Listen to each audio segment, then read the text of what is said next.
El siguiente programa es una presentación de www.lavozDeLaEsperanza.fm. La familia es el centro de la sociedad y el mayor tesoro de la humanidad. Ella congrega a padres, hijos y hermanos en el compartir y realizar. En ella se sueña, se sufre, se ríe y se llora. Por eso la familia es nuestra invitada principal a La Familia Todo un Cuento. Programa institucional realizado y presentado por la Pastoral Familiar de la Diócesis de Armenia, aquí en www.lavozDeLaEsperanza.fm, desde Armenia, Quindío, Colombia, para todo el mundo.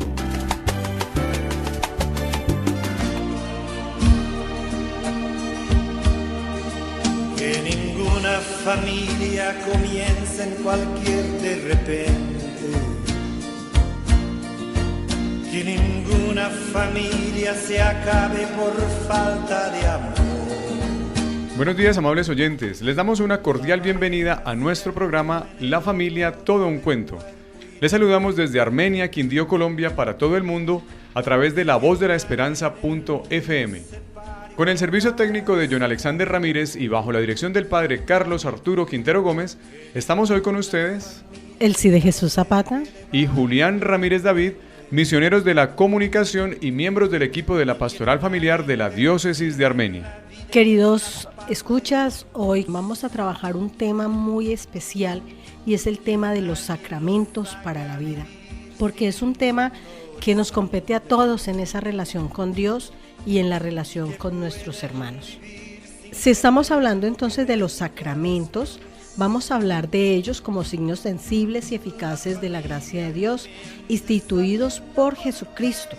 Los indica como medios para dar y cultivar la gracia santificante, es decir, su misma vida dentro de nosotros, esa vida divina, que Él es la única fuente de gracia para la humanidad. Signos sensibles que nuestros sentidos captan. Nosotros somos quienes necesitamos sentir, percibir a través de nuestros sentidos esa gracia santificante, ya que Él nos la otorga, de los cuales se muestran como eficaces, no solo porque manifiestan esta gracia, sino que la otorgan, y no la otorga por la fe. En la fe católica nos da 7 sacramentos. La Iglesia no los inventa, queridos escuchas, sino que los administra, ya que fue Jesucristo quien los instituyó. Los sacramentos dan fuerza, y esa fuerza brota del cuerpo de Cristo y como acciones del Espíritu Santo son las obras maestras de Dios en la nueva y eterna alianza. Están ordenados a la santificación de las personas, edificación del cuerpo de Cristo. La Iglesia, y en definitiva, lo que busca es dar culto a Dios a través de ellos. ¿Cómo obran? Por el poder de Dios, independientemente de la santidad y de la justicia de quien los imparte, teniendo en cuenta que quien los recibe debe tener una disposición a recibirlos para que obtenga los frutos. Los sacramentos son necesarios para la salvación. Sin ellos sería imposible realmente obtener de Dios ese gran privilegio de compartir la eternidad con Él. Se dividen en 3 tipos de sacramentos. Sacramentos de iniciación cristiana, que son el bautismo, la confirmación y la Eucaristía. Sacramentos de curación, que son la unción de los enfermos y la reconciliación. Y servicio a la comunidad, que es el orden sacerdotal y el matrimonio.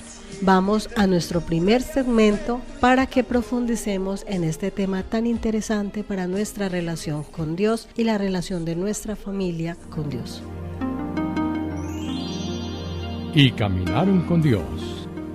Teniendo en cuenta entonces, como lo decía Elsie hace un momento, que el sacramento es un signo sensible, queremos dar como un ejemplo para que lo entendamos mejor. Un signo sensible es algo que se puede mostrar para hacerlo realidad. Por decir algo, el amor. El amor nosotros no lo vemos, no podemos decir, ay, el amor está ahora rato allá en la esquina. Pero sí ese amor lo podemos manifestar a través de besos, de caricias, de abrazos. Podríamos decir que los besos, las caricias, los abrazos y las demás manifestaciones de amor son los signos sensibles que nos representan que el amor verdaderamente existe. Eso es un signo sensible que nos representa los sacramentos.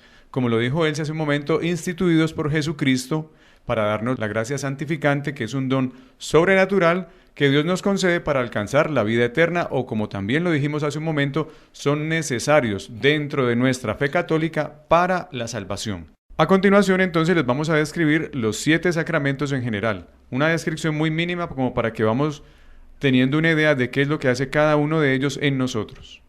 A grandes rasgos vamos a mirar un poco. El bautismo nos hace cristianos, hijos de Dios y miembros de la Iglesia. ¿Qué quiere decir entonces que nos hace cristianos? Nos une al cuerpo místico de Cristo, que es la Iglesia. Hijos de Dios, porque nos hace hermanos en la fe de Jesucristo, pero nos otorga la vida de Cristo en nosotros. Miembros de la Iglesia, porque no actuamos independientemente. La gracia entra a ayudarnos a vivir en comunión con todos los bautizados. Y en comunión con Cristo, como lo dijiste tú hace un momento, porque es como si a través de cada sacramento Cristo estuviera impregnándonos un pedacito de Él en nosotros, para que se haga realidad justamente lo que tú acabas de decir, ser cristianos, hijos de Dios y vivir en comunidad también con nuestros otros hermanos. La confirmación nos llena del Espíritu Santo con sus dones y nos hace perfectos cristianos y apóstoles de Cristo.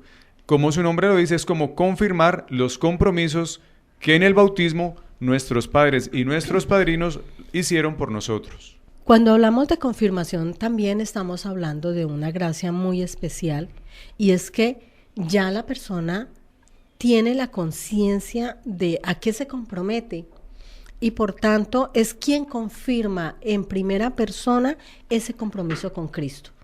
Yo, fulano de tal, me comprometo contigo, Cristo, a ser tu testigo, a proclamar tus bendiciones, a hablar de ti y a darte a conocer. Pero para ello recibimos los dones del Espíritu Santo. Ese es un don. Quien no recibe la confirmación realmente se priva de todo lo que son los frutos, los dones del Espíritu Santo, todo lo que son las virtudes que otorga este maravilloso sacramento.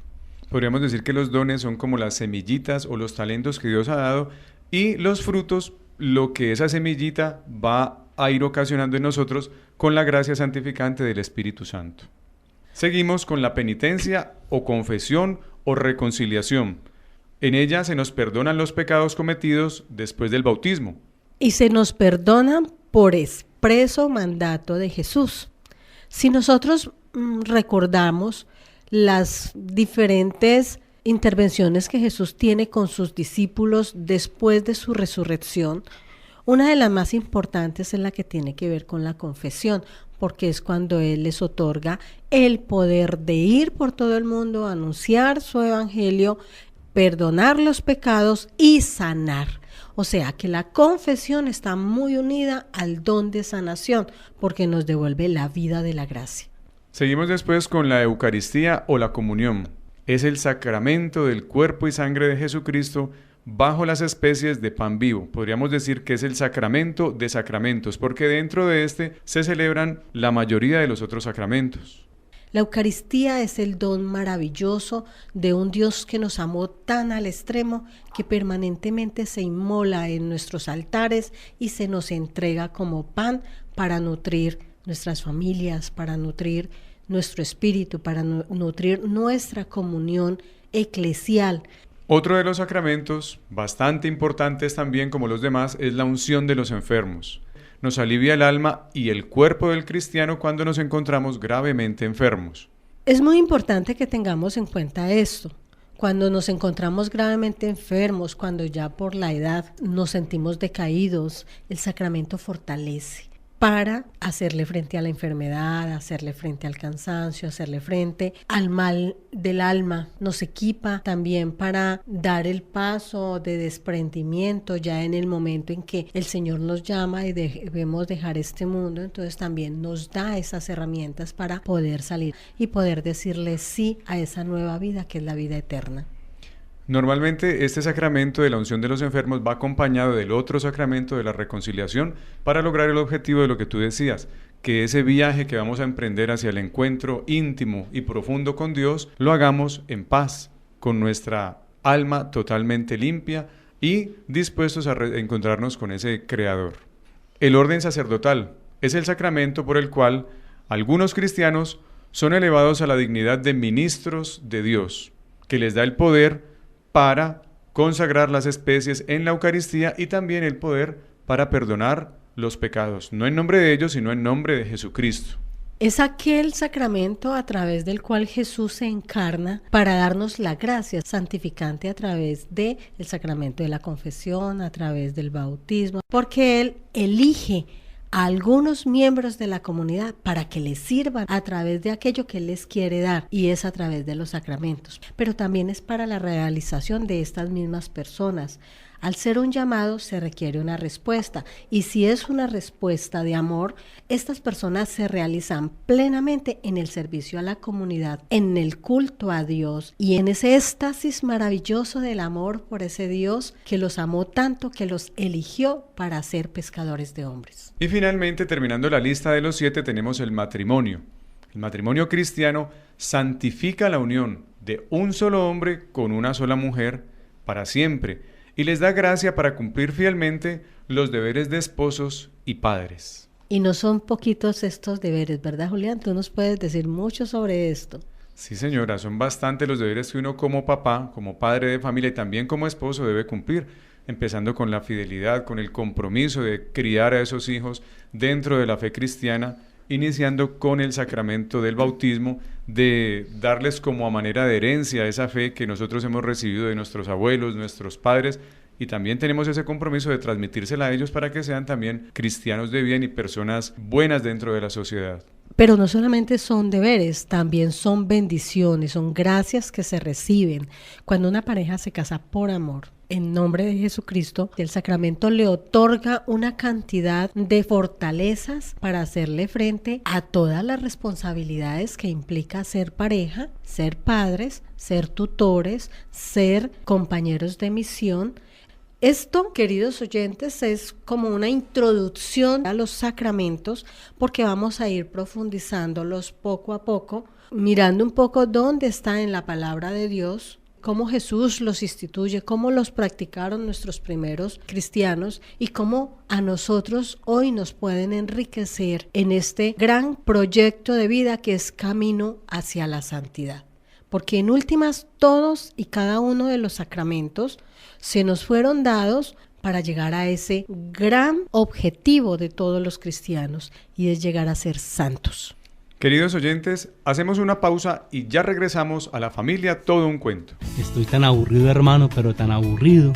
Anoche volví a pelear con mi esposa y eso no es nada. Lo peor de todo fue que los niños nos escucharon. Perdóneme, hermanito, pero esto ya está muy reiterativo.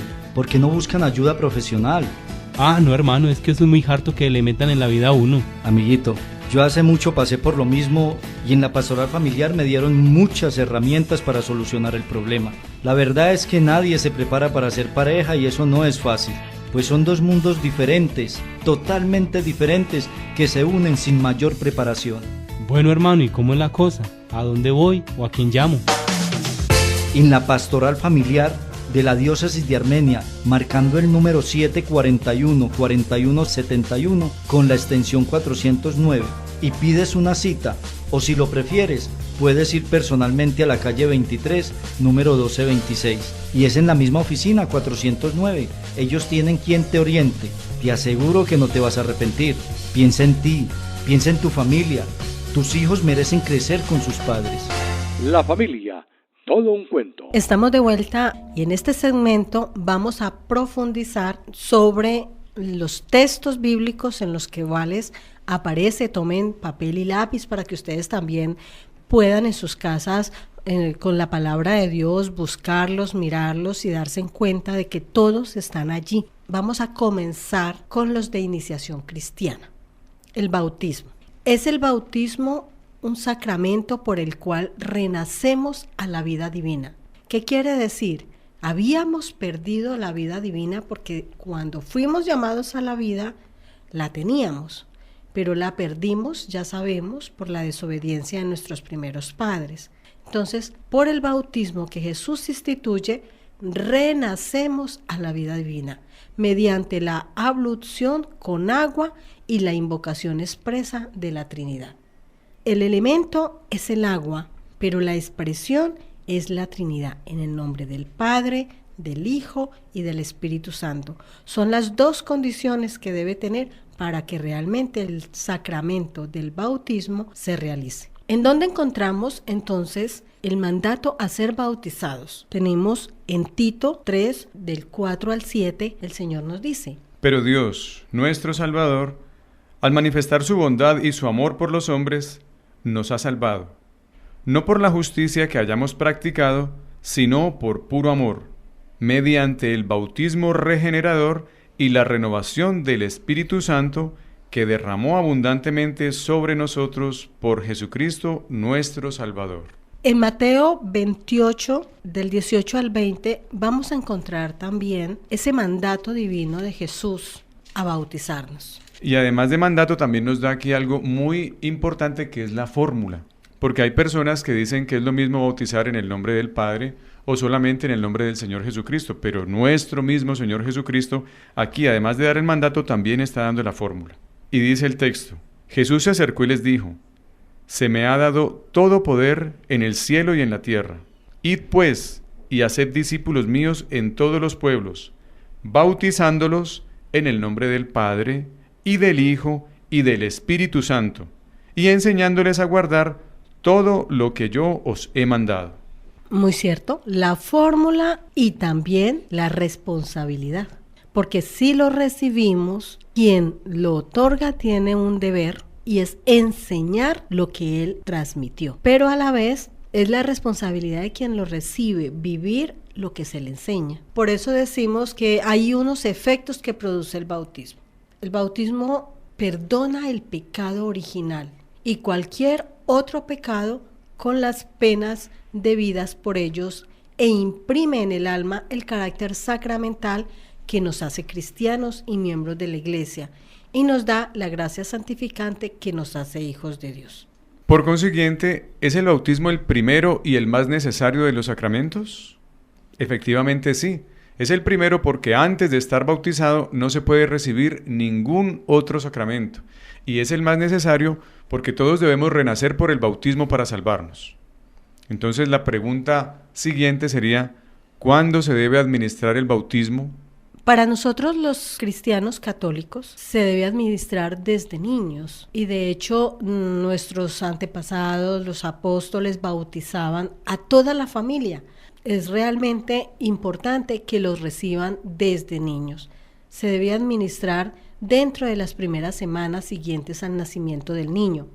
No obstante, el ordinario del lugar o la conferencia regional puede, por razones serias de orden pastoral, establecer un intervalo de tiempo más largo. Pero la verdad es que quien ama a sus hijos, pues quiere transmitirles la vida de Dios, la vida divina, lo más pronto posible. Hay dos elementos importantes aquí en el sacramento del bautismo, y es que hay personas que dicen que por qué bautizar a los niños tan pequeños, que hay que dejarlos que ellos de pronto tengan uso de razón, que ellos de pronto decidan a qué grupo religioso o dónde quieren ellos desplegar su fe. Pero hacemos una comparación, aunque las comparaciones a ratos son malucas, pero también son como buenas para hacer como de ejemplo para entender mejor las cosas. Cuando nosotros somos niños, a ninguno nos preguntaron si queríamos que nos vacunaran. Pero sin embargo, por un acto de amor y para que no nos enfermáramos del cuerpo, nos vacunaron. De igual manera, debemos bautizar a nuestros niños para que no nos enfermemos del espíritu. Y otras personas también argumentan que Jesucristo se bautizó a los 30 años. Pues sí, Él se bautizó a los 30 años, pero recordemos que en la época de Jesucristo no se bautizaban cuando eran niños, simple y llanamente porque el bautismo como tal no existía. El que vino a poner, por decirlo de alguna manera, de moda el bautismo fue el precursor de Jesús, que es Juan el Bautista. Cuando Jesús era pequeñito, el rito que se utilizaba era el de la circuncisión, que es lo mismo que nosotros rezamos en los misterios del rosario, la presentación en el templo. Ahí le hacían la circuncisión cuando tenían 8 días de nacido y lo presentaban como hijo de Dios. Y muy seguramente que en ninguna parte de la Biblia vamos a encontrar si a Jesucristo le preguntaron si quería o no que le hicieran la circuncisión, sino que por ser creyentes y por pertenecer al pueblo de Dios, María y José lo llevaron para que recibiera esa gracia, aunque él no la necesitaba, pero como buenos practicantes de la ley lo hicieron. Seguimos con el otro sacramento de la iniciación, que es la confirmación. ¿Qué es la confirmación, Elsie? Cuéntanos, por favor. La confirmación es el sacramento que nos llena del Espíritu Santo mediante dones y nos hace perfectos cristianos, apóstoles de Jesucristo. Vamos a escuchar las citas donde el Señor nos manifiesta la importancia de este sacramento. Hechos 2, 1, 4. Dice que al llegar el día de Pentecostés, estaban todos juntos en el mismo lugar. De repente un ruido del cielo, como de viento impetuoso, llenó toda la casa donde estaban. Se les aparecieron como lenguas de fuego que se repartían y se posaban sobre cada uno de ellos. Todos quedaron llenos del Espíritu Santo y comenzaron a hablar en lenguas extrañas, según el Espíritu Santo les movía a expresarse. Cuando hablamos de lenguas extrañas, no estamos hablando de idiomas raros, no, estamos hablando de los idiomas que existían en ese momento. Lo que pasa es que ellos empezaron a hablar en esas lenguas para hacerse entender. Es como lo decíamos hace un momento, allí empezó a manifestarse el Espíritu Santo con los dones que les dio a ellos para que esos dones empezaran a dar frutos y pudieran empezar a difundir el Evangelio, que era el mandato que Jesucristo les había dado. También en la segunda carta a los Corintios, en el capítulo 1, versículo 22, nos dice que Él, o sea Dios, nos ha marcado con su sello y ha puesto en nuestros corazones el Espíritu Santo como prenda de salvación. Por ejemplo, los ganaderos. Ellos cuando nacen las vaquitas o los terneritos, los marcan con un sello caliente en su piel para saber que ese ganado, que esa vaquita les pertenece a ellos, le colocan sus iniciales. Podríamos decir que a través de la confirmación, Dios también nos está marcando a nosotros para decirnos que nosotros le pertenecemos a Él. Creo que hemos sido bastante explícitos con estos textos en ratificar todo lo que el sacramento de la confirmación hace en nosotros. ¿Cómo se debe recibir la confirmación? Queridos oyentes, tengan claro que todos los sacramentos se deben recibir en estado de gracia y conociendo las principales verdades cristianas. O sea, no se debe recibir sin prepararse. Por eso la confirmación requiere un año de preparación para recibirla, porque ya no es el tutor, el padre o el padrino quien se compromete, sino la persona en sí.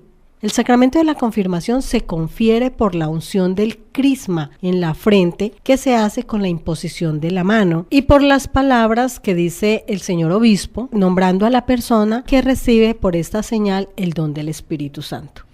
Tenemos la Eucaristía, ese regalo maravilloso, como les decía en la primera parte de nuestro programa, que es la comunión con Jesús vivo, bajado del cielo, que se inmola permanentemente.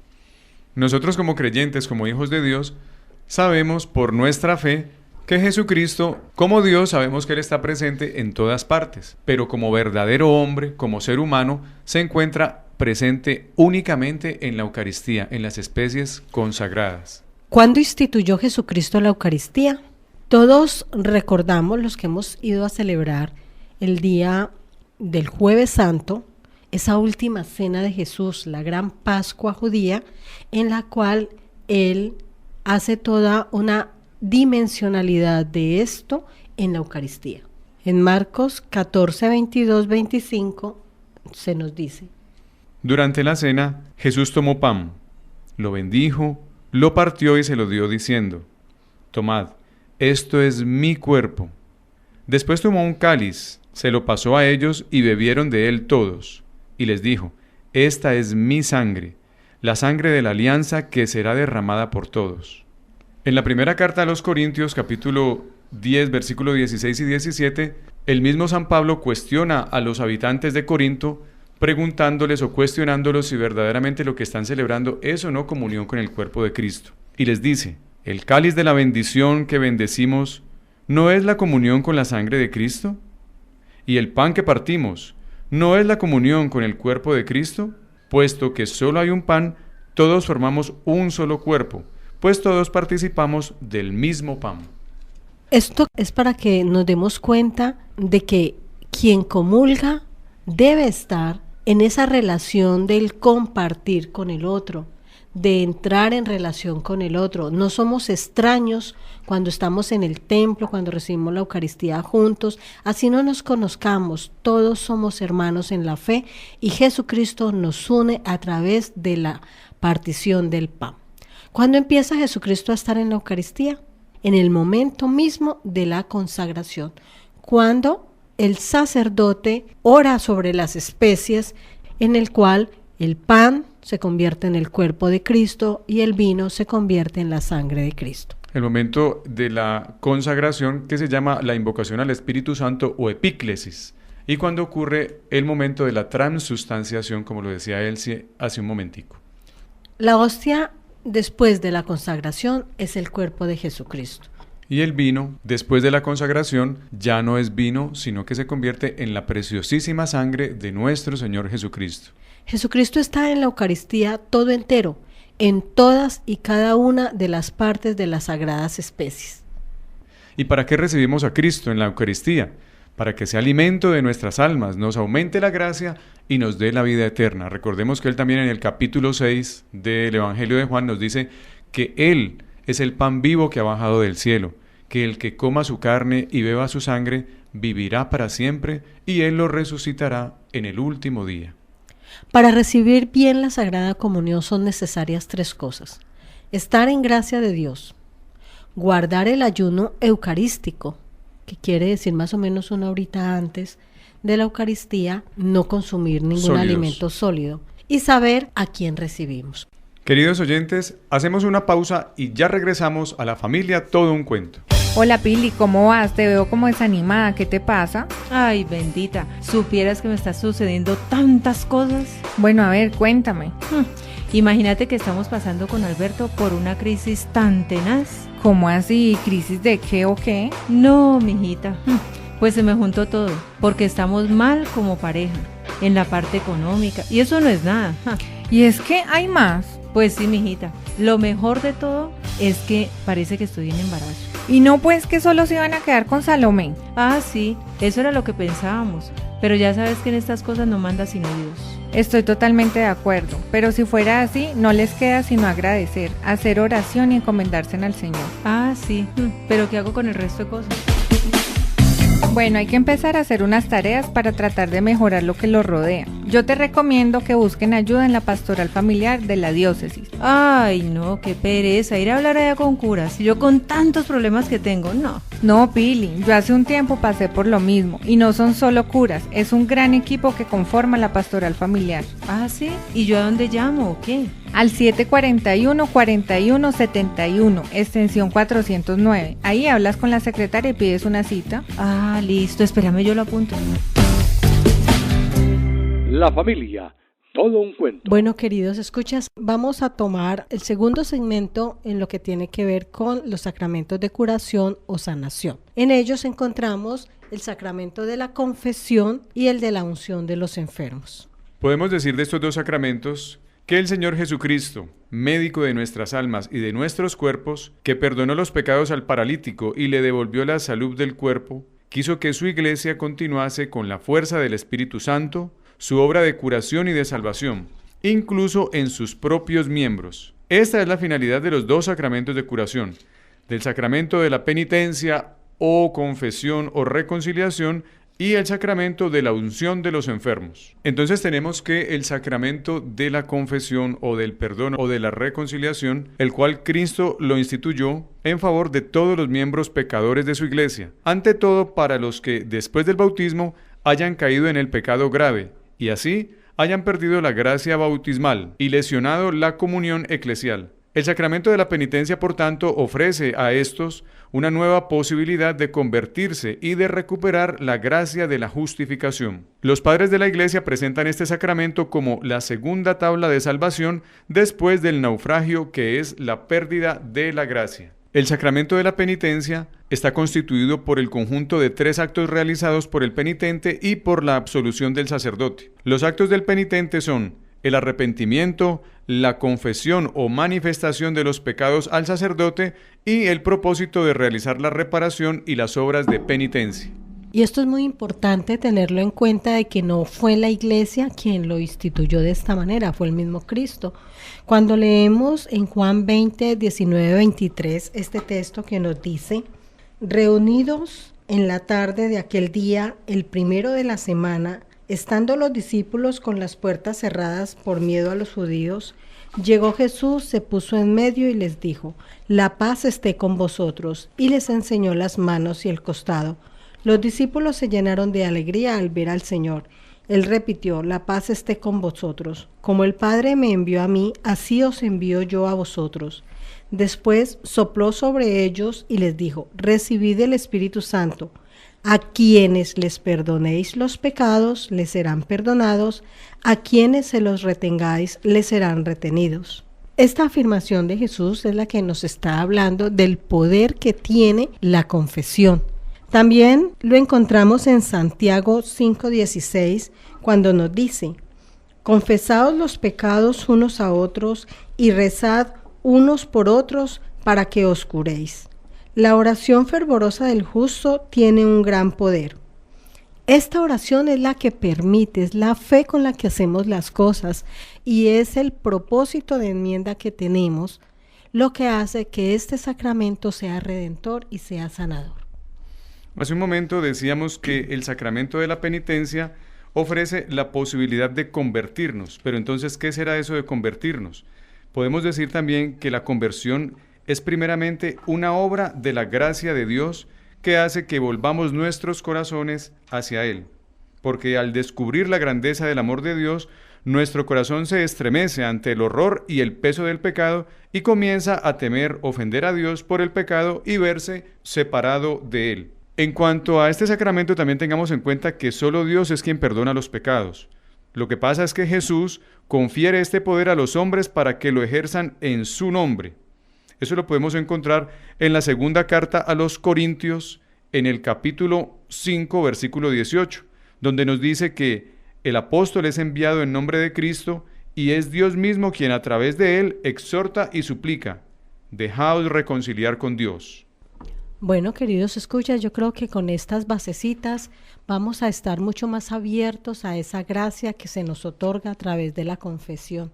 No nos dejemos llevar por prejuicios sociales, no nos dejemos llevar por prejuicios personales, por un antitestimonio de pronto de alguno de los que tienen el poder de dárnoslo o de ofrecérnoslo. Y más bien pensemos en la importancia que tiene para nuestra propia salvación. Podemos decir también, en base a los prejuicios que tú decías, Elsie, muchas veces nosotros nos ponemos a criticar y a juzgar, haciendo el papel de Dios a los ministros encargados de otorgar ese beneficio que Dios nos da a través de ellos. Pero hagamos una comparación. ¿Qué pasaría si nosotros en algún momento nos encontramos invadidos por una enfermedad grave? Y de repente nos hablan de algún médico que nos puede curar, pero nos damos cuenta que ese médico es un borracho, es un drogadicto y de pronto es hasta un degenerado, pero es la persona que tiene el poder de curarnos esa enfermedad grave que tenemos. ¿Acaso será que nos ponemos a juzgarlo y a pensar que porque es un borracho y un degenerado no vamos a dejarlo que nos cure? Igualmente podemos pensar de los sacerdotes. Ellos son los médicos que Dios ha dejado en este mundo para que nos curen el alma. Entonces no los critiquemos, son seres humanos como nosotros y simplemente recibamos esa sanación que viene de parte de Dios. Seguimos ahora con el sacramento de la unción de los enfermos. Este sacramento es un acto litúrgico comunitario realizado por parte de distintas iglesias cristianas, por el cual un presbítero signa con óleo sagrado a un fiel en razón de encontrarse enfermo, en edad avanzada o en peligro de muerte.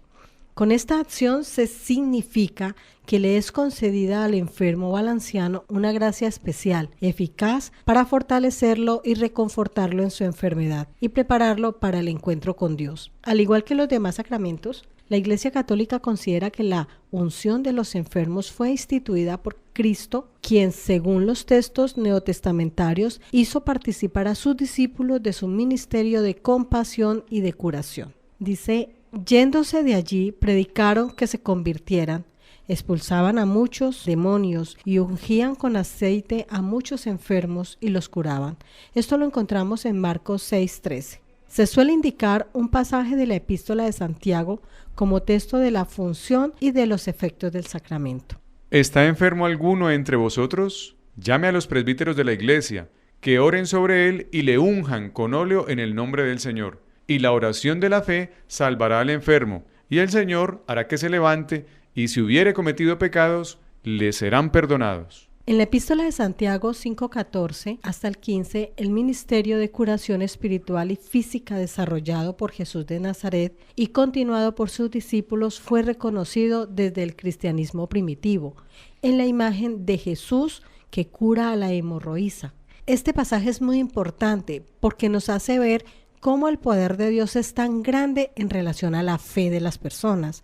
Ella no necesitó acercarse y pedírselo, solamente por su fe lo tocó y fue sanada.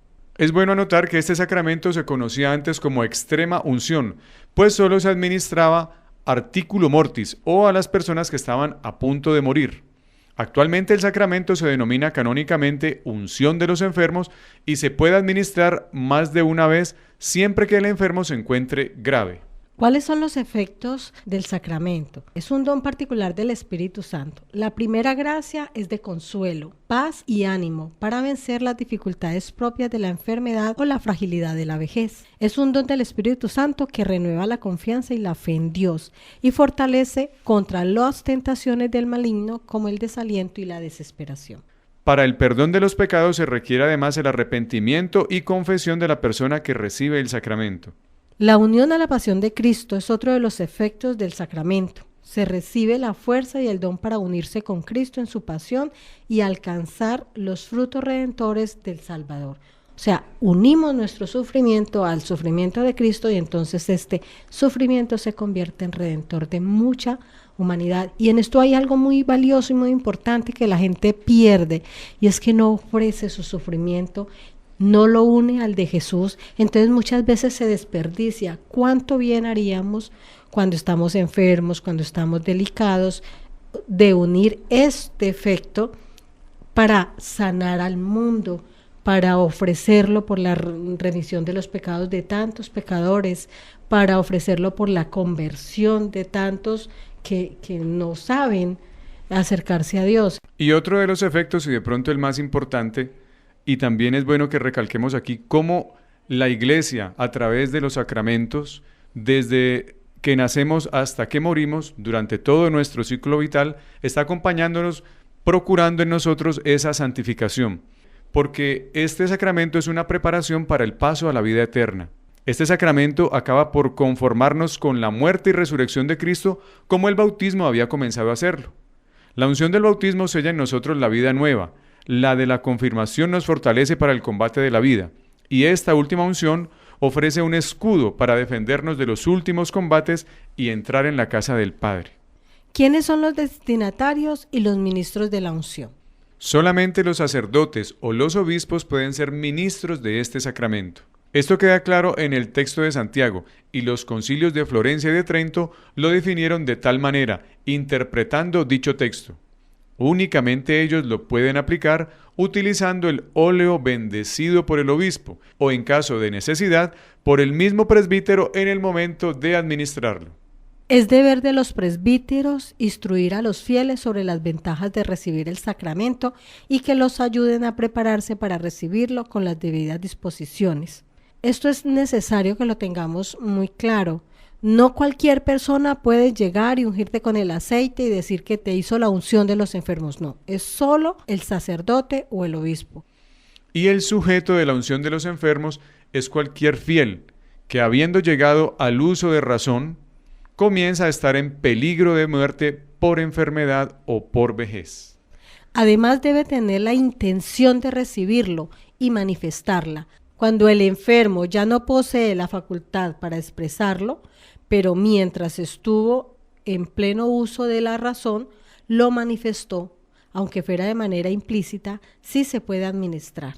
es decir, aquel que antes de perder sus facultades llevó una vida de práctica cristiana, se presupone que lo desea, pues no hay nada que indique lo contrario. Sin embargo, no se debe administrar en el caso de quien vive en un estado de pecado grave, habitual, o a quienes lo han rechazado explícitamente antes de perder la conciencia. En caso de duda, se administra bajo condición. Su eficacia estará sujeta a la disposición del sujeto. Es muy importante lo que tú acabas de comentar, Elsie, porque ahí es cuando se configura el pecado de blasfemia contra el Espíritu Santo, que nuestro Señor Jesucristo dice en una de las tantas partes del Evangelio que al que blasfeme contra el Padre o contra el Hijo le será perdonado, pero a quien blasfeme contra el Espíritu Santo no le será perdonado ni en esta vida ni en la otra. Eso es como decirle a Dios, usted no es capaz de perdonarme, yo no quiero su perdón, aléjese de mí. Ahí se configura el pecado de blasfemia contra el Espíritu Santo, rechazar explícitamente a Dios, rechazar su sanación y su poder de salvación para nosotros. Hacemos una pausa y ya regresamos, amigos, a La Familia Todo un Cuento. Hola, amiga, ¿cómo estás? Estoy más preocupada si le contara. ¿Y eso por qué, amiguita? Cuente a ver. Mira que tengo un atraso como de 15 días y eso me tiene tan mal. Y la verdad no sé qué hacer, porque no está entre mis planes embarazarme todavía. Bueno, ¿y si los tuviera qué? No, mijita, ni pensarlo. Mis papás ya me lo advirtieron y además hasta aquí llegarían mis proyectos. Eso no puede pasar. Cuidado, no vayas a cometer una tontería. A veces parece que lo bueno sea malo, pero no es así. Recuerda que toda vida es sagrada. Mira, antes de tomar cualquier decisión, busca una buena orientación. En la Pastoral Familiar de la Diócesis de Armenia encuentras opciones y te pueden ayudar con tu familia.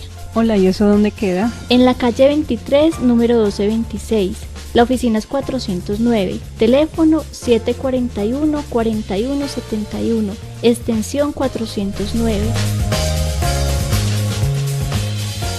La Familia, todo un cuento. Señor, toma mi vida nueva antes de que la espera desgaste años en mí. Estoy dispuesta a lo que quieras, no importa lo que sea, tú llámame a servir. Llévame donde los hombres necesiten tus palabras, necesiten mis ganas de vivir. Donde falte la esperanza, donde falte la alegría, simplemente por no saber de ti. Ahora les vamos a hablar sobre los sacramentos para el servicio de la comunidad.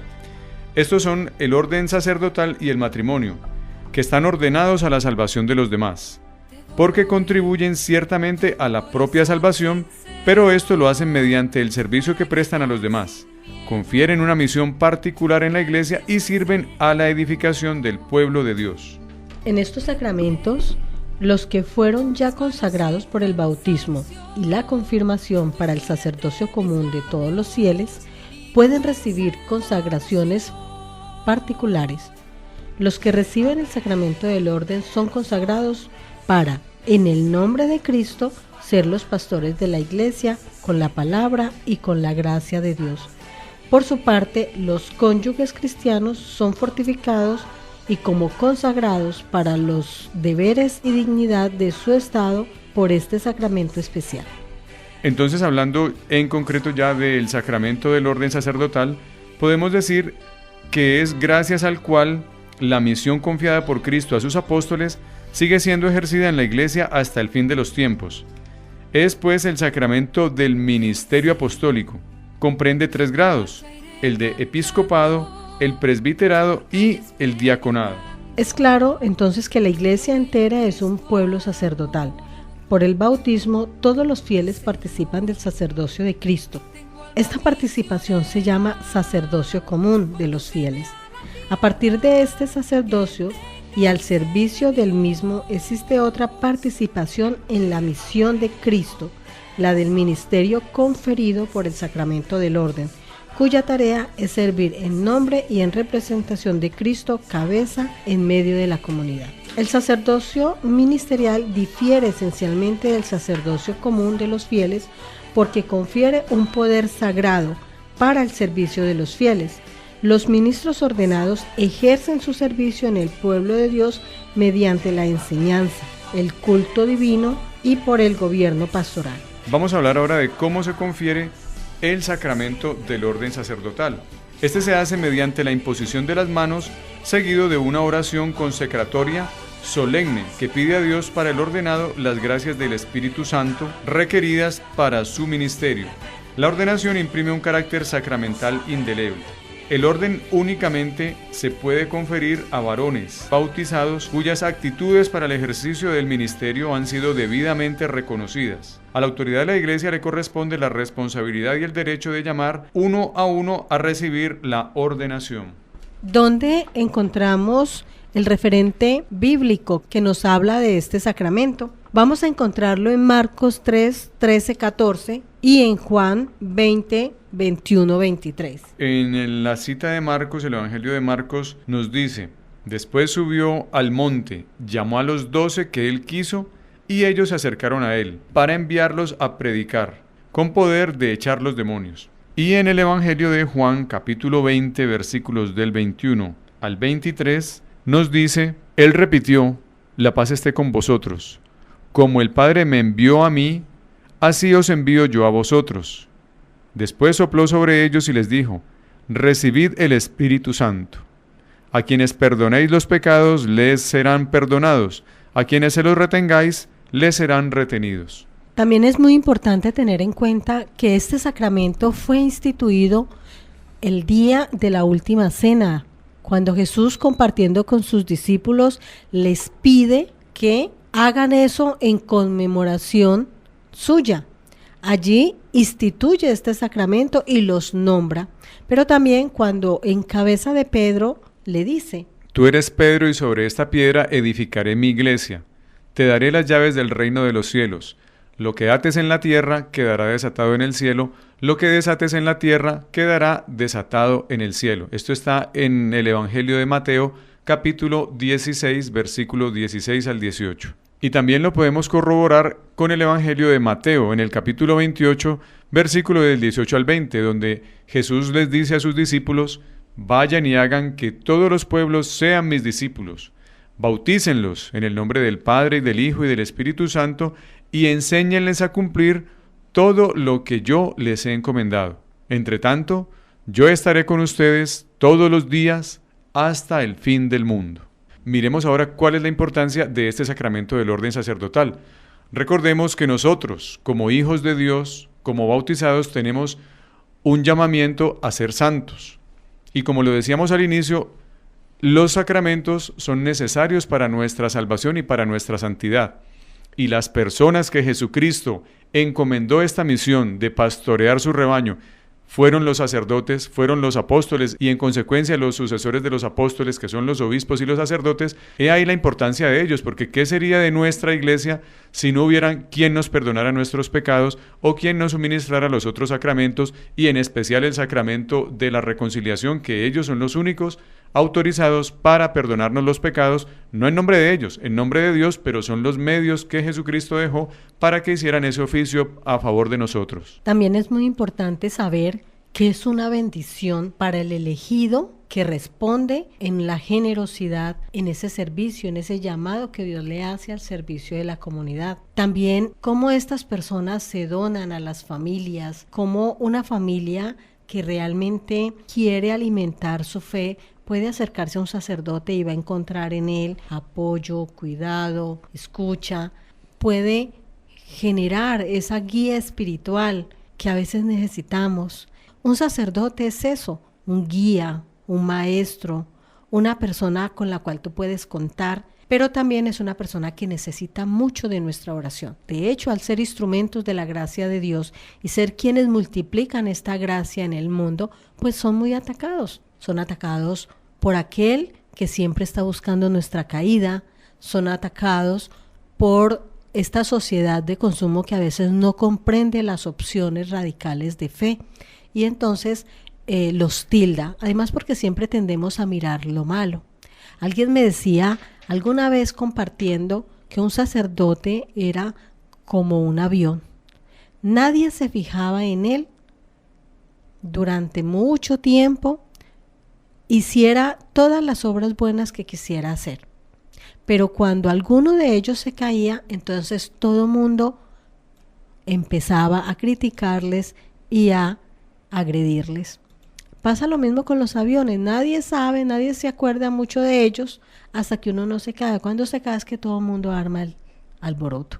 Entonces, oremos por ellos, acompañémoslos en esa misión tan hermosa que es traernos, hacernos vivo a Jesucristo en esta tierra, y luchemos para que a través de nuestra oración y de nuestra compañía ellos puedan experimentar el gozo de servir a Cristo en nuestras familias. Finalmente, hablemos del sacramento del matrimonio. Aquel sacramento maravilloso en el que dos seres humanos se unen para llegar unidos a ser santos por la gracia divina. Eso es el sacramento del matrimonio. Una alianza matrimonial por la que el varón y la mujer constituyen entre sí un consorcio para toda la vida. La íntima comunidad de vida y amor conyugal, fundada por el Creador y provista de leyes propias, se establece sobre la alianza del matrimonio. Como lo dijimos hace un momento, es un vínculo sagrado que no depende del arbitrio humano. El mismo Dios es el autor del matrimonio.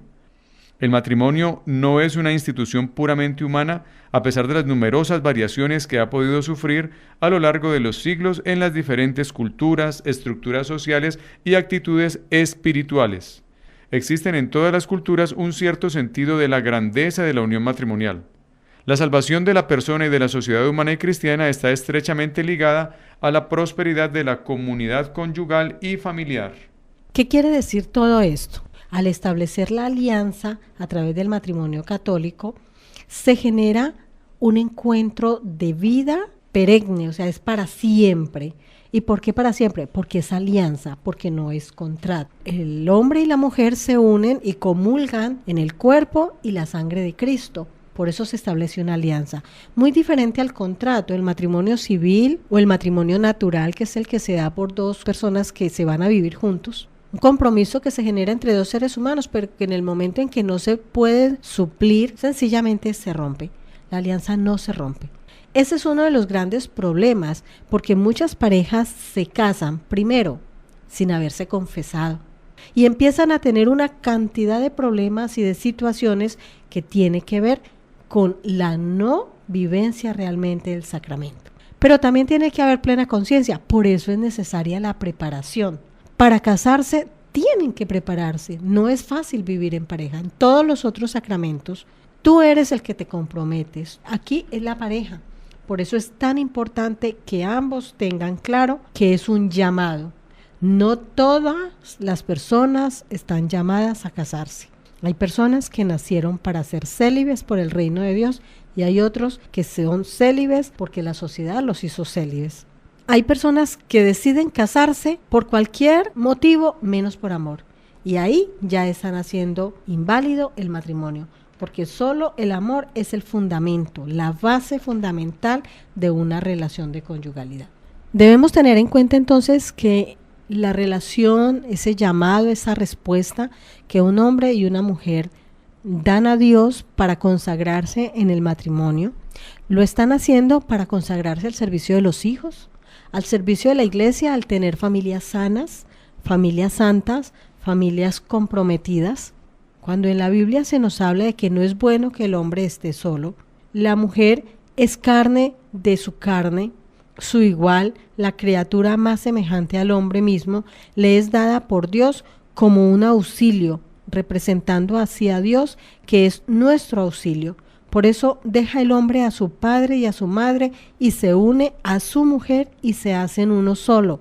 Que esto significa una unión indefectible de sus dos vidas, de manera que ya no son dos, sino una sola carne. Yo le digo mucho a las parejas, si ustedes colocan una bolita de plastilina en un lápiz, puede pasar mucho tiempo juntos, pero llegará un momento en el que si usted los quiere separar, sencillamente cada uno mantiene esa esencia.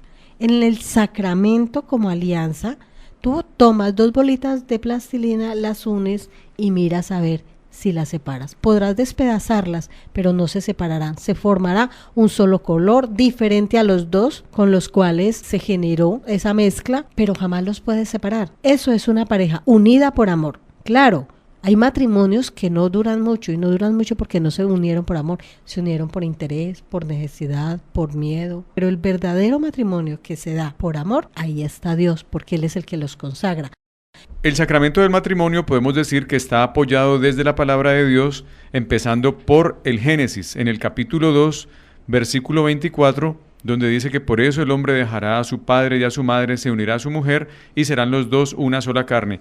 Y nuestro Señor Jesucristo lo vuelve a corroborar en el capítulo 19 del Evangelio de Mateo, cuando hablando con los fariseos que le preguntaron para ponerlo a prueba que si le estaba permitido al hombre separarse de su mujer por cualquier motivo, él le responde: ¿no habéis leído que el Creador desde el principio los hizo macho y hembra? Y que dijo: por esto el hombre dejará a su padre y a su madre y se unirá a su mujer y serán los dos una sola carne, de tal manera que ya no son dos sino una sola carne. Por tanto, lo que Dios ha unido, que no lo separe el hombre. Muy bien, amigos, hacemos una pausa y ya regresamos a La Familia Todo un Cuento. Hola Juan Pablo, hermano, ¿cómo estás? Excelente, amiguito, ¿y usted? Hermano, muy bien, gracias a Dios. Ole, ¿verdad que te vas a casar? Sí, hermanito, ¿cómo te parece? Hasta que tomé la decisión. Ah, qué bueno, hermano, eso está muy bien. Ve, ¿y ya tienes todo listo? Pues hermano, prácticamente lo tengo casi todo. Ya hicimos las reservas para la luna de miel, alquilamos los trajes, reservamos el salón para la rumba, ya enviamos las invitaciones y además mañana ya me entregan las argollas. Estoy tan contento, hermanito. Eso me alegra mucho, hermano. Ole, Juan Pablo. ¿Y ya hicieron las vueltas en la parroquia para lo del curso matrimonial? No, eso no tiene problema, eso es lo más de sencillo. Eso se hace en unos días, antes de en un momentico y ya. ¿Qué? Con eso, hermano. Acordate que eso es lo más importante, porque la ceremonia y la fiesta duran una noche, pero el matrimonio, hermano, es para toda la vida. Por eso es muy importante estar bien preparado. Y además ten en cuenta, hermano, que vas a tener una familia, y eso de la familia es todo un cuento. Venga, amigo, ya que te escucho hablar así, entonces ¿yo qué puedo hacer? Ole, Juan Pablo, si querés, puedes acercarte a la pastoral familiar de la diócesis de Armenia. Eso queda en la calle 23, número 1226, oficina 409. O si le da pereza caminar, hermanito, puedes llamar al teléfono 741-4171, extensión 409. Y ahí te dan toda la información que necesites. La Familia, todo un cuento. Ahora en este segmento queremos invitarlos primero a que profundicemos sobre el sacramento. Hoy en día la internet nos sirve para todo. Todo está en la internet. Si ustedes se meten, está cada sacramento explicado, desde dónde nace, cómo, por qué, quiénes, todo lo encuentran ustedes ahí. Entonces, que estos medios de comunicación nos sirvan para crecer en la fe. Hay muchas gracias, hay muchas bendiciones que no recibimos por no saber utilizar estas herramientas que Dios nos dio para nuestra santificación. Segundo, tengamos en cuenta que algunos sacramentos los recibimos una vez y para siempre. El bautismo, el orden sacerdotal, también la confirmación y el matrimonio, porque es hasta que la muerte los separe. En cambio, lo que es la confesión, la comunión y la unción de los enfermos, lo podemos recibir varias veces en nuestra vida. Queridos amigos, queremos hoy decirles: contágiese, déjese mimar de Dios, déjese poseer de Dios a través de los sacramentos, déjese curar de Dios a través de los sacramentos, a través del sacerdote, a través de tu iglesia. Recordemos, como lo decíamos iniciando el programa, que son los medios de santificación que Dios nos dejó. Él quiere que seamos santos y nos dejó la manera de cómo hacerlo a través de los sacramentos. Especialmente, hagámosle un énfasis nosotros, los que ya estamos grandecitos adultos, a los sacramentos de la sanación. Los invitamos para que frecuentemente nos acerquemos al sacramento de la reconciliación, que es la puerta de entrada para llegar al más grande de los sacramentos, que es la Eucaristía, donde vamos a poder recibir el cuerpo y la sangre de Cristo, que nos va fortaleciendo desde adentro y nos va creando como una barrera para alejarnos poco a poco de los pecados, especialmente de los pecados mortales. Agradecemos mucho, amables oyentes, por la atención a nuestro programa. Gracias al servicio técnico de John Alexander Ramírez y bajo la dirección del padre Carlos Arturo Quintero Gómez, estuvimos con ustedes Elsie Zapata y Julián Ramírez David, misioneros de la comunicación y miembros del equipo de la Pastoral Familiar. En 8 días estaremos con ustedes nuevamente en este su programa La Familia, todo un cuento. Felicidades. El anterior programa fue una presentación de www.lavozDeLaEsperanza.fm.